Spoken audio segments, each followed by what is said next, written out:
ഇന്നത്തെ വീഡിയോ വന്നിട്ടേ നമുക്ക് ബിരിയാണിക്കൊപ്പവും ചോറിനൊപ്പവും ഒക്കെ സൈഡ് ഡിഷായിട്ട് കഴിക്കാൻ പറ്റിയ നല്ല അടിപൊളിയായിട്ടുള്ള ഒരു അച്ചാറിൻ്റെ റെസിപ്പിയാണ് കേട്ടോ. ഇത് അത്ര ഫെമിലിയറായിട്ടുള്ള അച്ചാറല്ല, ഞാനെങ്ങും കണ്ടിട്ടില്ല. ഒരു ഫ്രണ്ടിൻ്റെ വീട്ടിൽ വിരുന്ന് പോയപ്പം അവിടെ നിന്ന് കിട്ടിയതാണ് കേട്ടോ. അത് ഞാൻ ചോദിച്ച് മനസ്സിലാക്കിയ റെസിപ്പിയാണേ. അപ്പോൾ നോക്കാം.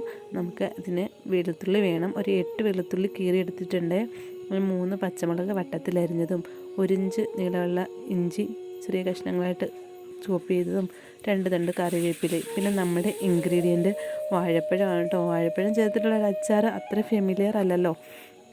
അപ്പോൾ അതിനായിട്ട് ഞാൻ അധികം പഴുത്ത് പോകാത്ത ഒരു ഏത്തപ്പഴമാണ് കേട്ടോ എടുക്കുന്നത്. പിന്നെ നമുക്ക് അച്ചാർ ഉണ്ടാക്കാനായിട്ട് തുടങ്ങാമേ. ഒരു ചീനിച്ചട്ടി വെച്ചിട്ട് അതിലേക്ക് എണ്ണ ചേർത്ത് കൊടുക്കാം. ഞാൻ വെളിച്ചെണ്ണയാണ് എടുക്കുന്നത്. അതിലേക്ക് നമുക്ക് കടുക് ചേർത്ത് കൊടുക്കാം. കടുക് ഒന്ന് പൊട്ടി വരുമ്പോഴത്തേക്കും ഒരു നുള്ള ഉലുവ ചേർത്ത് കൊടുക്കാമേ. ഉലുവ പൊടിയായിട്ടുള്ളവർ പിന്നെ ചേർത്താലും മതി. ഇതിലേക്ക് നമുക്ക് ഇഞ്ചി വെളുത്തുള്ളിയും പച്ചമുളകും ചേർത്ത് നന്നായിട്ടൊന്ന് വഴറ്റാമേ. ഒന്ന് പച്ചച്ചവയൊക്കെ ഒന്ന് മാറി വരുമ്പോഴത്തേക്കും നമുക്ക് അതിലേക്ക് കറിവേപ്പിലയും കൂടെ ചേർത്ത് കൊടുക്കാം. ഇതിലൊക്കെ പൊടിയായിട്ട് ഞാൻ ചേർക്കുന്നത് മുളക് പൊടിയും മഞ്ഞൾപ്പൊടിയും മാത്രമാണ്. കാശ്മീരി മുളക് പൊടിയാണ്.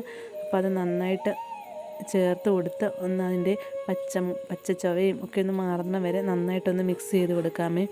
ഇനി ഇതിലേക്ക് നമുക്ക് അരിഞ്ഞു വെച്ചിരിക്കുന്ന നമ്മുടെ ഏത്തപ്പഴം കൂടി ചേർത്ത് ഒന്ന് വഴറ്റിയെടുക്കണം. ഈ സമയത്ത് നമ്മൾ ഉപ്പൊന്നും ചേർത്തിട്ടില്ല കേട്ടോ.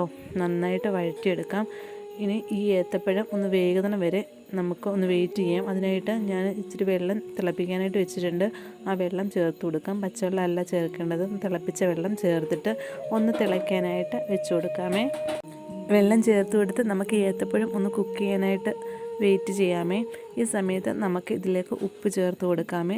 ഉപ്പും അതിനുശേഷം കുറച്ച് വിനാഗിരി കൂടി ചേർത്ത് കൊടുക്കണേ. വിനാഗിരി ചേർക്കാൻ താല്പര്യമില്ലാത്തവർക്ക് കുരുകളഞ്ഞ് ഒരു നാരങ്ങയുടെ നീര് ചേർത്ത് കൊടുക്കാമേ. എന്നിട്ട് നന്നായിട്ട് മിക്സ് ചെയ്യാം.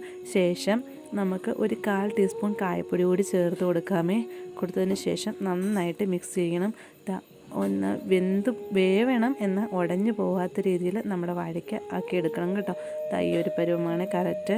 ഇനി ഇതിലേക്ക് നമുക്കൊരു 3/4 ടീസ്പൂൺ പഞ്ചസാര കൂടി ചേർക്കാം. പഞ്ചസാര ചേർക്കാൻ ഇഷ്ടമില്ലാത്തവർക്ക് അല്പം ശർക്കര കൂടി ചേർത്താലും മതി. എന്നിട്ട് നന്നായിട്ട് മിക്സ് ചെയ്തെടുക്കുക. ഒരു മധുരവും പുളിപ്പും എരിവും ഒക്കെയുള്ള നല്ല അടിപൊളി ഒരു അച്ചാറാണ്. എല്ലാവരും ഒരു വട്ടമെങ്കിലും ഒന്ന് ട്രൈ ചെയ്ത് നോക്കണം. അപ്പം നമ്മുടെ ചാനൽ ഇഷ്ടമായെങ്കിൽ സബ്സ്ക്രൈബ് ചെയ്യാനും ലൈക്ക് ചെയ്യാനും കമൻറ്റ് ചെയ്യാനും ഒന്നും മറന്നു പോകരുത്. അപ്പോൾ ഇത്രയേ ഉള്ളൂ ഇന്നത്തെ വീഡിയോ. Thanks for watching.